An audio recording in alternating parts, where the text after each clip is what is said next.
தாவேக தலைவர் விஜயனுடைய அந்த பிரச்சார வாகனம் என்பது டிவிஎஸ் டோல்கேட் பகுதியை வந்தடைந்திருக்கிறது. விமான நிலையத்திலிருந்து தற்போதுதான் அந்த பகுதியை பிரச்சார வாகனம் என்பது வந்தடைந்திருக்கிறது.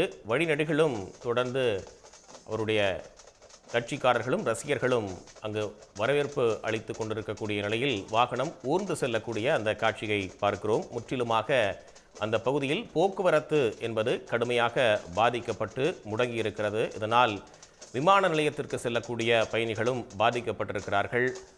அவசர தேவைக்காக, அவசர காரணங்களுக்காக பேருந்துகளில் பயணம் செய்யக்கூடிய அந்த பொதுமக்களும் கடுமையாக பாதிக்கப்பட்டிருக்கிறார்கள் என்பதும் குறிப்பிடத்தக்கது. சிலர் அவர்களுடைய ஆதங்கத்தையும் வெளிப்படுத்தி பேசியிருந்தார்கள். அந்த காட்சிகளையும் கூட பார்த்தோம். இந்த சூழலில்தான் விமான நிலையத்திலிருந்து தாவேக தலைவர் விஜய் பயணம் மேற்கொண்டிருக்கக்கூடிய அந்த பிரச்சார வாகனம் என்பது டிவிஎஸ் டோல்கேட் பகுதியை வந்தடைந்திருக்கிறது. அங்கு அவருக்கு அக்கட்சியின் சார்பில் உற்சாக வரவேற்பு என்பது அளிக்கப்படுகிறது என்பது நம்முடைய செய்தியாளர் அங்கிருந்து வழங்கக்கூடிய தகவலாக இருந்தது.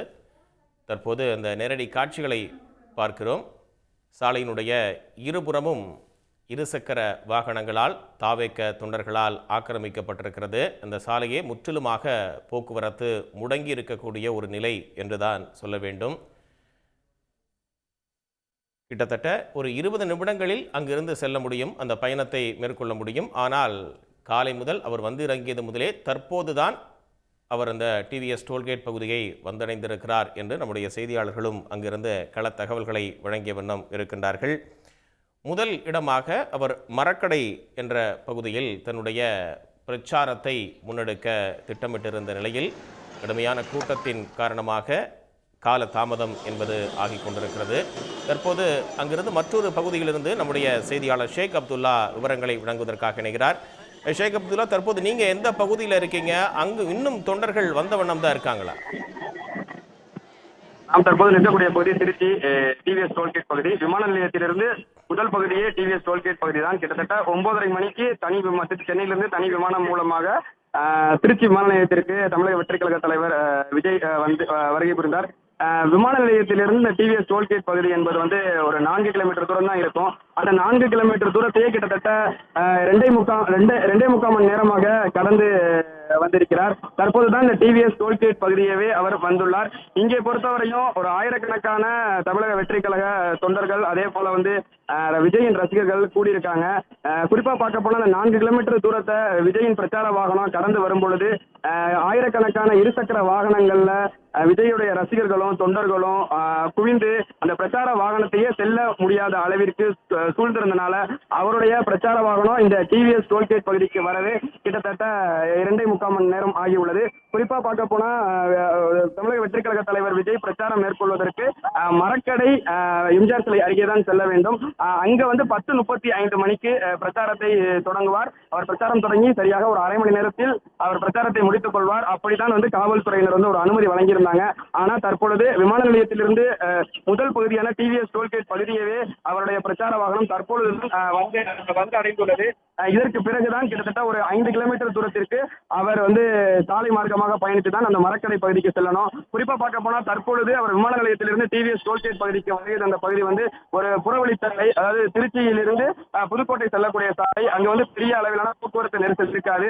ஆனால் அப்படிப்பட்ட பகுதியவே கிட்டத்தட்ட 2.25 மணி நேரமாக ஒரு 4 கிலோமீட்டர் தூரத்தை அவர் கடந்து வந்திருக்காரு. ஏன்னா விஜயுடைய ரசிகர்களும் தொண்டர்களும் அவர் செல்லக்கூடிய பிரச்சார வாகனத்தை சூழ்ந்து கொண்டு, அதாவது இருசக்கர வாகனத்தை சூழ்ந்து கொண்டு அவர் வாகனத்துக்கு வழிவிடாம இருந்தாங்க. குறிப்பா பார்க்க போனா விஜயுடைய பிரச்சார வாகனம் ஒரு பிரத்யேகமாக தயார் செய்யப்பட்ட பெரிய அளவிலான பேருந்து, கேரவன் பேருந்து என்பதால அவருடைய வாகனம் சிறிய சாலைகள்ல செல்லவும் சிரமப்படுது. குறிப்பா பார்க்க போனா தற்பொழுது அந்த தேசிய நெடுஞ்சாலைகளை தான் அந்த பிரச்சார வாகனம் வருகை தந்துட்டு இருக்கு. தற்போது டிவிஎஸ் டோல்கேட் பகுதியில் பிரச்சார வாகனத்தை வரதை நம்மால் பார்க்க முடிகிறது. ஆனா இனி வரக்கூடிய 5 கிலோமீட்டர் பகுதி என்பது திருச்சியுடைய முக்கிய பகுதி, அதாவது ஹாட் சிட்டி என்று சொல்லக்கூடிய பகுதி வழியாகத்தான் மரக்கடை பகுதிக்கு செல்லும். இந்த பகுதியை கடக்கவே கிட்டத்தட்ட 2.25 மணி நேரம் ஆகக்கூடிய நிலையில இனி வரக்கூடிய அந்த கிட்டத்தட்ட ஒரு 5 கிலோமீட்டர் தூரத்தை கடக்கிறதுக்கு இன்னும் நேரம் ஆகும்னு சொல்லப்படுது.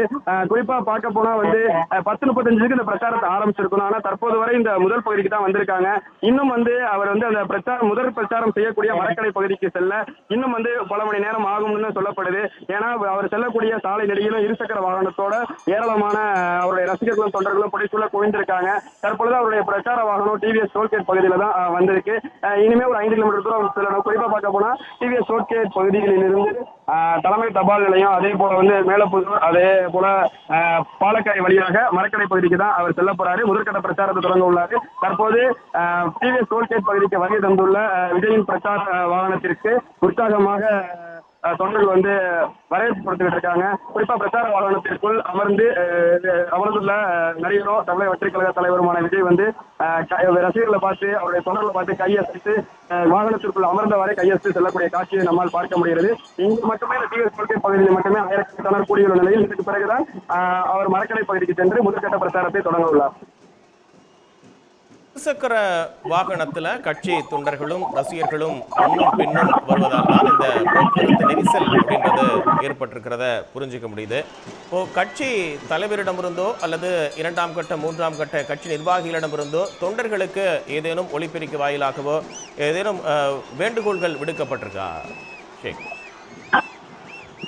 ஏற்கனவே காவல்துறையினரா இருக்கட்டும், அதே போல வந்து தமிழக வெற்றி கழக தலைமையா இருக்கட்டும், இருசக்கர வாகனத்துல விஜய் பிரச்சார வாகனம் வரக்கூடிய பகுதிகளில் யாரும் பின்தொடரக்கூடாது அப்படின்னு ஒரு நிபந்தனையை விதிச்சிருந்தாங்க. ஆனா காவல்துறையினருடைய அந்த நிபந்தனைகளையும் மீறியும், அதே போல தமிழக வெற்றி கழக தலைமை நிர்வாகிகளுடைய அந்த நிபந்தனைகள் மீறினா இங்க வந்து அவருடைய தொண்டர்களும் அதே போல வந்து விஜயின் ரசிகர்களும் இருசக்கர வாகனத்துல குறைந்திருக்காங்க. குறிப்பா பார்க்க போனா இருசக்கர வரக்கூடிய விஜயோடைய ரசிகர்களும் தொண்டர்களும் அதாவது அங்க இருக்கக்கூடிய பொதுமக்களை வந்து அவர் அச்சுறுத்தும் வகையில அதிக வெளியேற்றக்கூடிய டெப் சைலன்சர் என்று சொல்லக்கூடிய இந்த வாகனத்தில் வைத்துக் கொண்டு ஒரு சாகசம் செய்யக்கூடிய நிகழ்வையும் நம்மால் பார்க்க முடிகிறது. தற்பொழுது இந்த டிவிஎஸ் டோல்கேட் பகுதியில விஜயோடைய பிரச்சார வாகனம் வரக்கூடிய நிலையில அந்த வாகனத்திற்கு வழி விடாமல் அந்த கட்சியுடைய தொண்டர்களும் அதே போல இருசக்கர வாகனத்தில் வந்த கட்சி தொண்டர்கள் மற்றும் அவருடைய ரசிகர்கள் வந்து புடைசூழ குவிந்திருந்து அவருக்கு வந்து ஒரு வரவேற்பை கொடுத்துட்டு இருக்காங்க. தொடர்ச்சியாக வந்து ஒவ்வொரு வாரமும் சனிக்கிழமை இந்த பிரச்சார பயணத்தை அவர் திட்டமிட்டிருக்க நிலையில தற்பொழுது இன்றைக்கு மட்டுமே திருச்சி, அரியலூர், பெரம்பலூர் 3 மாவட்டத்திற்கு அவர் செல்லணும். 10:35 ஒரு அரை மணி நேரம் வரும். 11-11:15 வந்து அவருடைய பிரச்சாரத்தை திருச்சியில முடிச்சிருக்கணும். ஆனா தற்பொழுது 12-15க்கு மேல் ஆகக்கூடிய நிலையில இதுவரைக்கும் அவர் திருச்சியுடைய முதல் பகுதிக்கு தான் வந்திருக்காரு. அதாவது வரவேற்பு கொடுக்கக்கூடிய பகுதிக்கு தான் அவர் வந்திருக்காரு.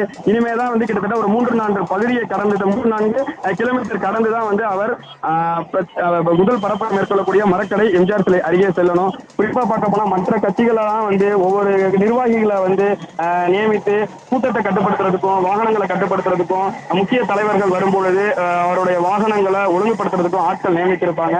ஆனா ஒரு கட்சியுடைய தமிழக வெற்றி கழகத்துடைய ஒரு கட்சி தலைவர் அவரு அதுக்கு வந்து முக்கிய நிர்வாகிகளை வந்து இனி வரக்கூடிய காலங்களை நியமித்து அவருடைய பிரச்சார வாகனம் எந்த ஒரு இடையூறும் இல்லாம குறிப்பிட்ட நேரத்துக்கு செல்லும்படியான ஒரு திட்டமிடல் பண்ணணும். அந்த திட்டமிடல் வந்து இந்த திருச்சியை பொறுத்த வரைக்கும் அந்த திட்டமிடல் வந்து முறையா வந்து செய்யல. ஏன்னா வந்து ஒழுங்குபடுத்துறதுக்கான எந்த முயற்சியிலையும் ஈடுபடலைங்கிறதே நம்மால் பார்க்க முடிகிறது.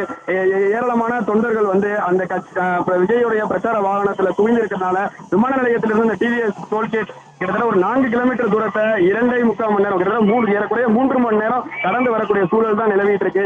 இதே நிலை வந்து வரக்கூடிய நேரங்களிலும் தொடர்ந்தா அவருடைய பிரச்சாரம் வந்து திட்டமிட்டபடி நடைபெறாது. ஒவ்வொரு இடத்திற்கும் வந்து தாமதமாக தான் அவர் செல்லக்கூடிய நிலை ஏற்படும். ஏற்கனவே காலை நேரத்தில் வெயிலின் தாக்கம் கம்மியா இருந்துச்சு. ஆனா தற்பொழுது வெயிலின் தாக்கம் வந்து நேரத்துக்கு நேரம் அதிகரிச்சுட்டு இருக்கனால இங்க ஏராளமானோர் குவிந்திருக்காங்க. பெண்கள், அதே போல வந்து கர்ப்பிணிகள், அதே போல சிறுவர்கள், அதே போல முதியவர்கள் என அனைவருமே குவிந்திருக்காங்க. அவர்கள் வந்து பாதிக்கப்படக்கூடிய நிலை ஏற்படும். மேல வந்து விஜயுடைய பிரச்சார வாகனம் செல்லக்கூடிய பகுதிகளில் வந்து போக்குவரத்து மாற்றம் வந்து செஞ்சிருக்காங்க. அந்த போக்குவரத்து மாற்றத்தினால பல பயணிகள் வந்து பாதிக்கப்பட்டாங்க. வியாபாரிகள் அதே போல வந்து பலரும் பாதிக்கப்பட்ட நிலையில தற்பொழுது வந்து அந்த போக்குவரத்தும் வந்து பாதிக்கப்பட்ட நிலையில ஏராளமான பாதிக்கக்கூடிய நிலை வரும். இனி வரக்கூடிய காலங்களாவது விஜயின் பிரச்சாரத்தை வந்து முறையா வந்து திட்டமிடல் வந்து அந்த கட்சியோட நிர்வாகிகள் பண்ணணும். காவல்துறையினர் போதிய பாதுகாப்பு அளித்திருந்தாலும் போக்குவரத்து சரி செய்ய நியமிக்கப்பட்டாலும் இங்கே கட்டுக்கடங்காத கூட்டம் கூடுறதுனால அவர்களே வந்து கட்டுப்படுத்த முடியாம திணறக்கூடிய நிலை தான் இருந்து வருது. அதனால அவருடைய ரசிகர்களுக்கும் கட்சி தொண்டர்களுக்கும் ஒழுங்குபடுத்துவதற்கான நடவடிக்கைகள்ல தமிழக வெற்றி கழக தலைவர் விஜயா இருக்கட்டும், அதே போல அந்த கட்சியின் முக்கிய நிர்வாகிகள் ஈடுபடணுங்கிறது அனைவருடைய எதிர்பார்ப்பாகவும் இருக்கு. மக்கள் கடுமையா பாதிக்கப்பட்டிருக்காங்க, போக்குவரத்தும் கடுமையா பாதிக்கப்பட்டிருக்கு. விமான நிலையத்திற்கு செல்லக்கூடியவர்கள் தக்க நேரத்திற்கு செல்ல முடியாமல் பாதிக்கப்பட்டிருக்கிறார்கள். இப்படி பல இன்னல்கள் பொதுமக்கள் சந்திக்கக்கூடிய சூழல் அப்படின்றது ஏற்பட்டிருக்கு. தொடர்ந்து பேசலாம் ஷேக் அப்துல்லா ஒரு இடைவேளைக்கு. உடனுக்குடன் செய்திகளை தெரிந்து கொள்ள சன் நியூஸ் பெல் ஐகானை கிளிக் பண்ணுங்க.